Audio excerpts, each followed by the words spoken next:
Amin Saiman datang ke Gedung Kejaksaan Agung di Jakarta Selatan sambil membawa sejumlah bukti dokumen, antara lain akta jual beli yang diduga palsu. Maki meyakini bukti yang dibawa berkaitan dengan dugaan tindak pidana korupsi dalam penerbitan baik sertifikat SHM maupun HGB. Pihak yang dilaporkan mulai dari kepala desa hingga pejabat badan pertanahan yang ada di area sepanjang 30 km pagar laut itu.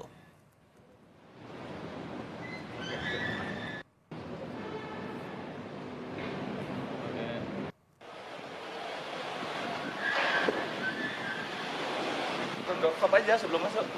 Tadi ada penjabat lain Pak, apa itu? Yang memasukkan surat laporan resmi atas dugaan korupsi dalam penerbitan surat kepemilikan HGB maupun HM di lahan laut utara Tangerang yang populer yang dibangun pagar laut. Jadi dengan dasar bahwa penerbitan itu diduga palsu, maka saya melapor kepada Kejaksaan Agung sebagai bentuk memperkuat kalau memang sudah sprindik. Kalau belum sprindik, maka laporan saya ini tetap akan saya masukkan sebagai laporan resmi.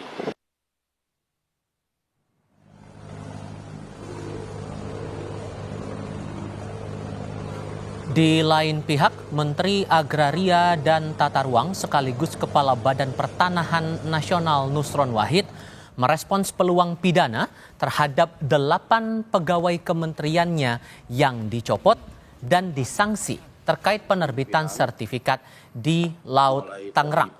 Kata Nusron, bisa saja mereka dipidana jika terbukti memiliki niat jahat untuk memalsukan dokumen demi menerima suap.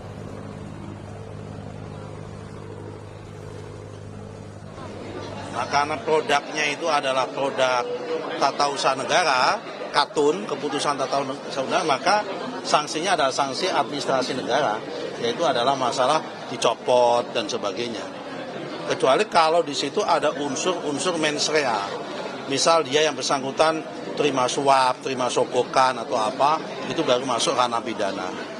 Tapi tidak menutup kemungkinan dokumen-dokumen yang disajikan oleh pihak-pihak pemohon itu adalah dokumen-dokumen yang tidak benar. Misal dokumen palsu atau dokumen apa, nah itu mungkin bisa masuk dalam ranah pidana, di ranah pidananya adalah pemalsuan dokumen.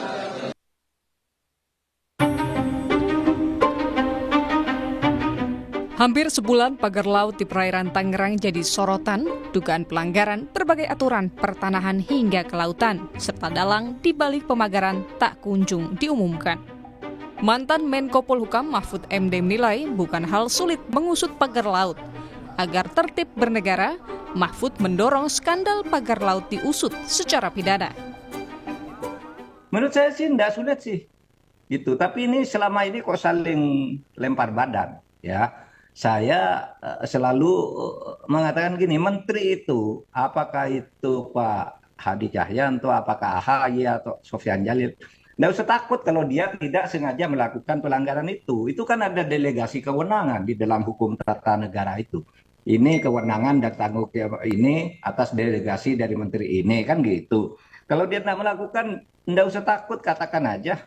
Nah kalau kita mau tertib dan mau aman negara ini, ya ini supaya ditindaklanjuti secara hukum pidana gitu, bukan teknis administrasi,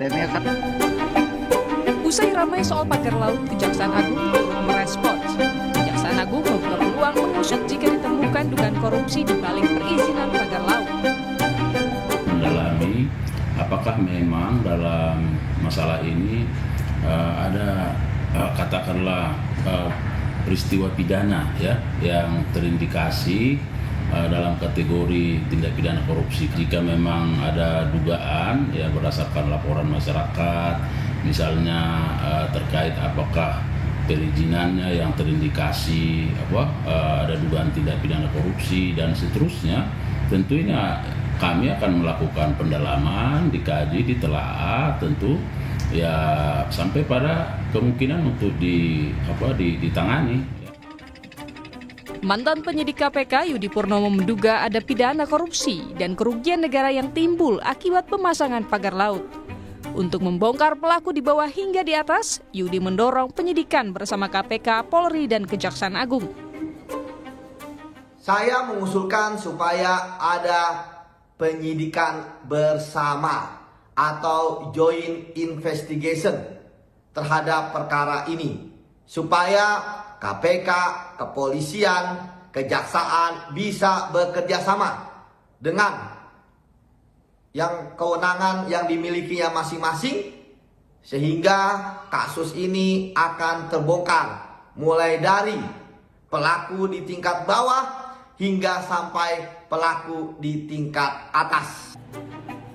Di tengah ramai pembongkaran pagar laut, Koordinator Maki Boyamin Saiman pekan lalu melaporkan dugaan korupsi pagar laut di perairan Tangerang ke KPK. Kepada KPK, Boyamin memberikan 2 nama mantan menteri yang disebutnya menandatangani penerbitan ratusan sertifikat di Laut Tangerang. Belakangan ratusan sertifikat itu dicabut karena cacat prosedur. Tim Liputan, Kompas TV.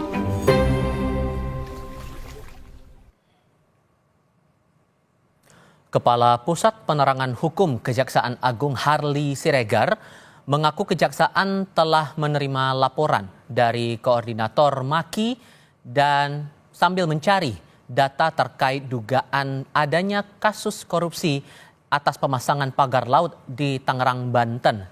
Namun demikian, Kejaksaan Agung masih menunggu hasil dari perkembangan pengusutan kasus yang sedang dijalankan oleh Kementerian Kelautan dan Perikanan atau KKP.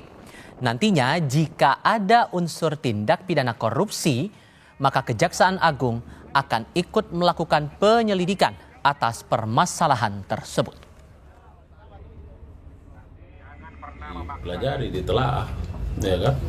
Apa yang menjadi esensi dari laporan yang bersangkutan. Jadi sebenarnya bahwa kami kejaksaan ya tentu akan mendahulukan instansi ya atau lembaga atau kementerian yang menjadi leading sektor dalam hal ini. Ya, katakan misalnya KKP atau dan lain sebagainya. Mengapa? Karena kita mengharapkan jika misalnya kementerian atau lembaga ini dalam pemeriksaan pendahuluannya menemukan ada peristiwa pidana di sana, tentu kita akan lihat